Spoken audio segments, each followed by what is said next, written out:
Break के बाद आपका फिर से स्वागत है। मैं महिमा। आइए नजर डालते हैं राजस्थान की मुख्य खबरों पर। जनगणना 2027 तैयारी पूर्ण, नागरिकों से सक्रिय भागीदारी की अपील। 1 मई से 15 मई तक स्वगणना, 16 मई से 14 जून तक घर घर पहुंचेंगे प्रगणन, विकसित भारत की आधारशिला बनेगी जनगणना। 1 से 15 मई स्वगणना आवश्यक करे कलेक्टर।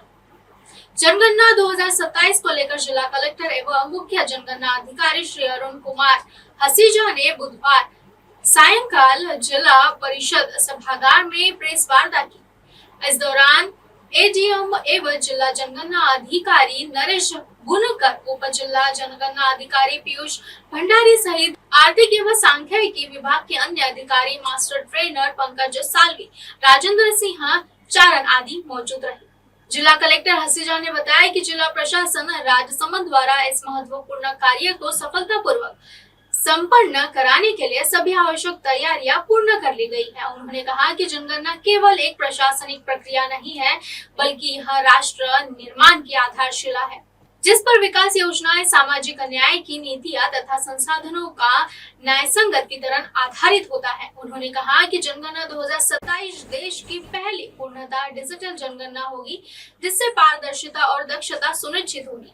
यह जनगणना विकसित भारत 2047 की संकल्पना का आधार बनेगी। जिला कलेक्टर ने बताया कि जनगणना में स्वगणना की सुविधा दी गई है, जिसके तहत नागरिक स्वयं अपने और अपने परिवार का विवरण ऑनलाइन दर्ज कर सकते हैं। यह प्रक्रिया 1 मई 2026 से 15 मई 2026 तक संचालित होगी। इसके लिए भारत सरकार द्वारा SEcensus.government.in पोर्टल उपलब्ध कराया गया है, जहां नागरिक सरल और सुरक्षित तरीके से अपनी जानकारी दर्ज कर सकते हैं। सभी आवश्यक विवरण भारतीय सबमिट करने के बाद नागरिकों को एक स्वगणना आईडी प्राप्त होगी, जिसे वे प्रगणन के आने पर साझा करेंगे, जिससे समय की बचत होगी और प्रक्रिया अधिक सुगम बनेगी। उन्होंने जिले वासियों से अपील की है कि वे इस अवधि में अनिवार्य रूप से स्वगणना करें और इस पुनीत कार्य में अपनी भागीदारी सुनिश्चित करें। कलेक्टर ने बताया कि स्वगणना के पश्चात 16 मई 2026 से 14 जून 2026 तक क्षेत्रीय जनगणना का कार्य किया जाएगा, जिसमें प्रगणन घर घर जाकर जानकारी एकत्रित करेंगे। इस दौरान नागरिकों से अपेक्षा की गई है कि वे गणना कर्मियों को सही एवं पूर्ण जानकारी प्रदान करें, उनका सहयोग करें और सम्मान बनाए रखें। किसी भी प्रकार की जानकारी को छिपाने से बचें तथा अफवाहों पर ध्यान न दें। उन्होंने स्पष्ट किया कि नागरिकों द्वारा दी गई सभी जानकारियां विधिक रूप से पूर्णतः गोपनीय रखी जाएगी और इन्हीं आंकड़ों के आधार पर सरकार द्वारा विभिन्न जनहितकारी योजनाओं का निर्माण किया जाता है।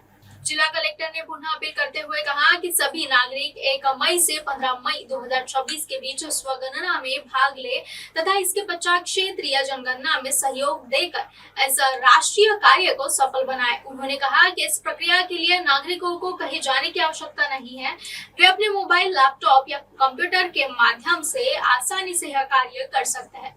सभी की सहभागिता से ही जनगणना का यह महाअभियान सफल होगा और जिले के समग्र विकास को नई दिशा मिलेगी। भारत की जनगणना 2027 जो कि एक अधिकतम जन भागीदारी की प्रक्रिया है और इससे जो आंकड़े एकत्रित किए जाएंगे वो विकसित भारत 2047 का आधार बनेंगे।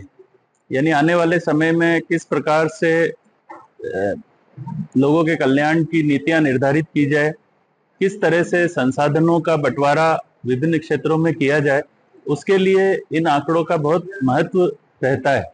यानी ये जो जनसंख्या के डेटा होंगे ये आने वाले समय में देश की नीति निर्धारण का आधार बनेंगे। तो ये एक बहुत ही राष्ट्रीय महत्व का कार्य है। इसके लिए राजसमंद जिले में सभी पूर्व तैयारियां कर ली गई है।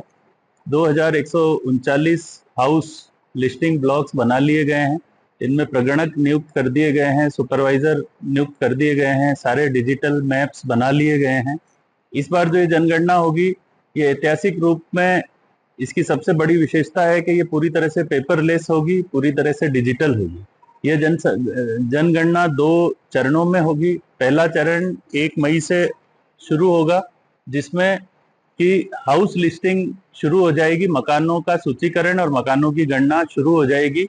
1 मई से 15 मई तक जो निवासी हैं जिले के वो स्वयं जनगणना कर सकेंगे और 16 मई से 15 जून तक हमारे प्रगणक सभी जनगणना के लिए घर घर जाएंगे। सभी लोगों से अपील है कि स्व जनगणना में अधिकतम अपना योगदान करें और प्रगणक जब भी आपके घर में आए तो उसको जो भी प्रश्न निर्धारित हैं जनगणना निर्देशालय द्वारा उनका सही जवाब दें। आपके द्वारा दी गई सूचना पूर्णतः गोपनीय रखी जाएगी और इसको किसी अन्य व्यक्ति के साथ कभी भी साझा नहीं किया जाएगा। इसलिए आप सही और सटीक जानकारी जितनी देंगे उतनी ही देश की भविष्य में बनने वाली नीतियां उतनी ही सही और सटीक होंगी। धन्यवाद।